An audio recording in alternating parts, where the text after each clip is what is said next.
Nearly every transaction I've closed in the trailing 3 years has been with investors who, among other things, has no financing contingency in their offers. Here's how they do it. Let's go!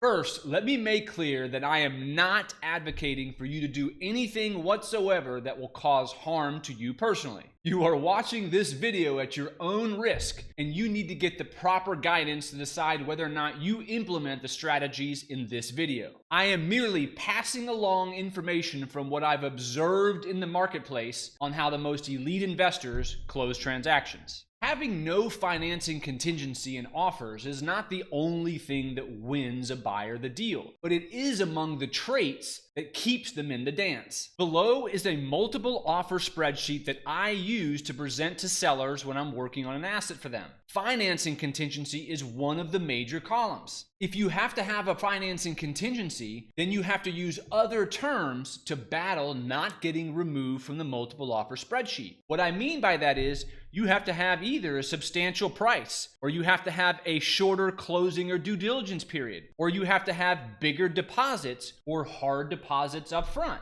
All I'm saying is that if you put your seller hat on and all price and other terms are the same, and you have a financing contingency and no financing contingency, who are you going to choose? I have found nearly every offer over 50 units has no financing contingency in the offers, and about half the offers between 10 and 50 units has no financing contingency. There are 5 reasons why buyers are confidently able to offer with no financing contingency. Number 1, net worth. The more financial depth a borrower has, the more confidence and rapidness a lender can give feedback on their willingness to lend on an asset. Obviously, the higher the net worth a borrower has, the less risk it is for a lender, the more confidence the borrower has that he'll get approved on any asset they buy. Number 2, selection of lenders. Most borrowers have between 3 and 5 relationships with mortgage brokers or lenders, so that the statistical probability of one of those lenders or all of those lenders not producing a successful loan during that period of time is nearly 0.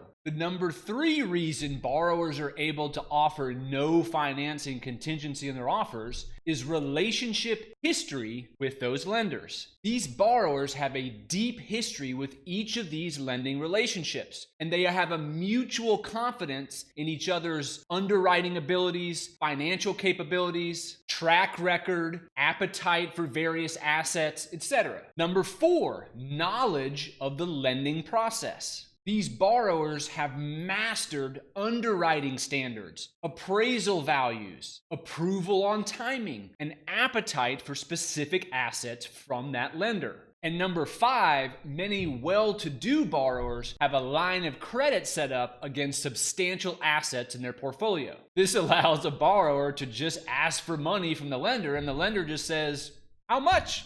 I'm just kidding. It's not that easy. There are still guidelines and processes that all lenders have to go through to approve deals. The point is, a line of credit substantially lowers the risk for a borrower, which increases the confidence for the buyer to make no financing contingency offers. Do you have to have all 5 of these in place to be successful? No. Does the person that have all 5 of them make them super powerful? Yeah. For newer investors or those investors that don't have tremendous net worth or a line of credit set up, you can develop very strong, long-lasting relationships with a select fewer number of mortgage brokers and lenders, master the lending process, and continuously improve your net worth. I hope this video brought you a lot of value. If so, give me a like and a comment below, and please subscribe. See you on the next one.